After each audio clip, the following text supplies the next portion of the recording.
আমার প্রিয় ও স্নেহের 2025 সালের নতুন বছরের অষ্টম শ্রেণীর ছাত্রছাত্রী বন্ধুরা, আশা করি তোমার সবাই ভালো আছো। আজ আমরা যে বিষয়টি নিয়ে আলোচনা করব 2025 সালের অষ্টম শ্রেণীর বাংলার সম্পূর্ণ অধ্যায়ভিত্তিক সাজেশন নিয়ে। দেখে নাও, প্রথম অধ্যায়ে তোমাদের রয়েছে রবীন্দ্রনাথ ঠাকুরের লেখা বোঝাপড়া কবিতা। এখান থেকে যে প্রশ্নগুলো তোমরা পড়বে দেখে নাও। প্রথমে তোমরা বোঝাপড়া কবিতাটির বিষয়বস্তুটা শুনে নাও। রবীন্দ্রনাথ ঠাকুরের বোঝাপড়া কবিতাটি জীবনের গভীর বাস্তবতাকেই তুলে ধরেছে।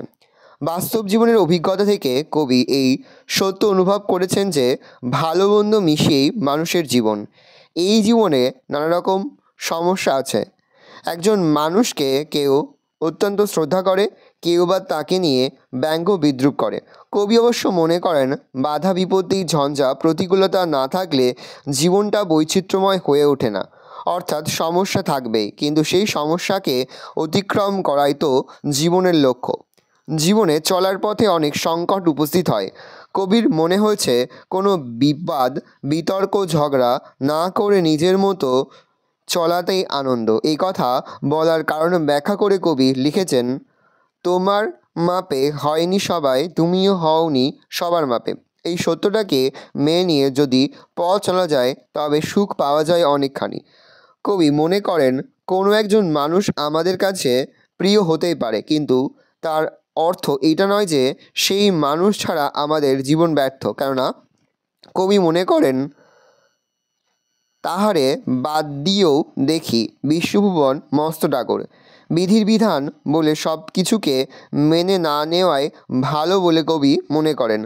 মনের সঙ্গে বোঝাপড়া করে চলার নামই তো জীবন। আর এভাবে চলতে পারলে আধার ঘরেও আলো নেমে আসতে পারে। সুতরাং কবির পরামর্শ, ভালো মন্দ যাই আসুক সত্যের লও সহজে। ভালো মন্দ যাই আসুক সব কিছুকে নিজের করে নিয়ে লড়তে হবে। এবার দেখে নাও এখান থেকে যে প্রশ্নগুলো পড়বে।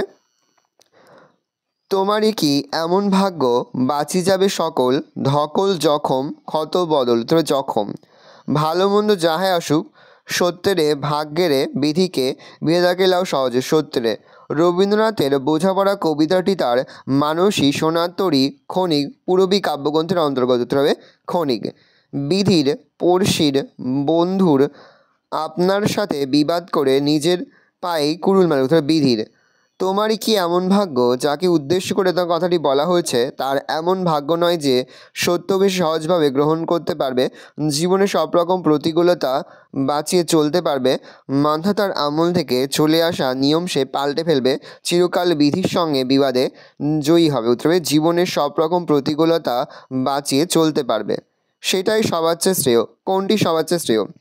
উদ্ধৃত অংশটি রবীন্দ্রনাথ ঠাকুর প্রণীত বোঝাপড়া কবিতা থেকে গৃহীত হয়েছে।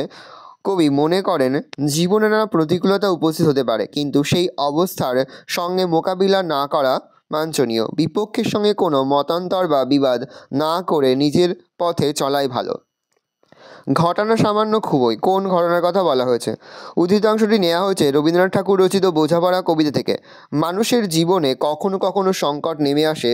কোনো মানুষ সমস্যার সম্মুখীন হয়ে মোকাবিলা করতে পারেন, কেউ আবার তা পারেন না। কবি জানিয়েছেন, কারোর সঙ্গে কোনো বিবাদ না করে সুন্দর জীবনের পথে এগিয়ে যাওয়াই ভালো। তেমন করে হাত বাড়ালে সুখ পাওয়া যায় অনেকখানি। উদ্ধৃতটির নিহিতার্থ স্পষ্ট করো।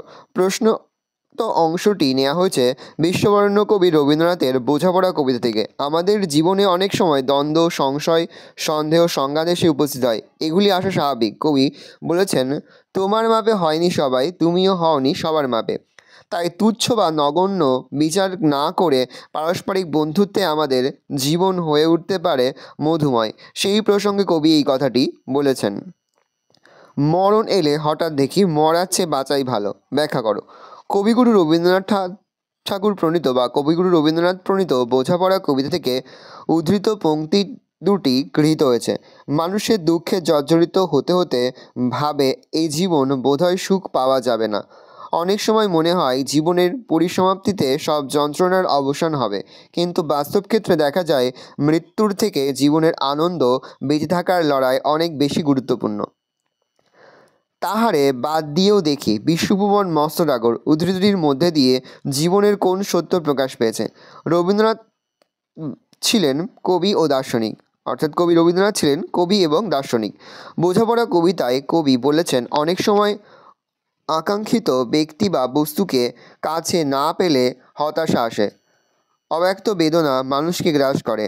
আমরা অনেক সময় কোনো ব্যক্তিকে মনে করি সেই আমার জীবনের সব, কিন্তু এর বিপরীতে যদি আমরা বাইরের বৃহৎ জগতের দিকে তাকাই তবে দেখতে পাবো শুধু একজনের মধ্যেই সব পেয়েছির দেশ নেই, আরও অনেকে আছেন যারা আমাদের সুখের কারণ হতে পারেন, অর্থাৎ যার জন্য আমাদের এত চোখের জল, এক সময় তাকে বাদ দিয়েও চলা যায়।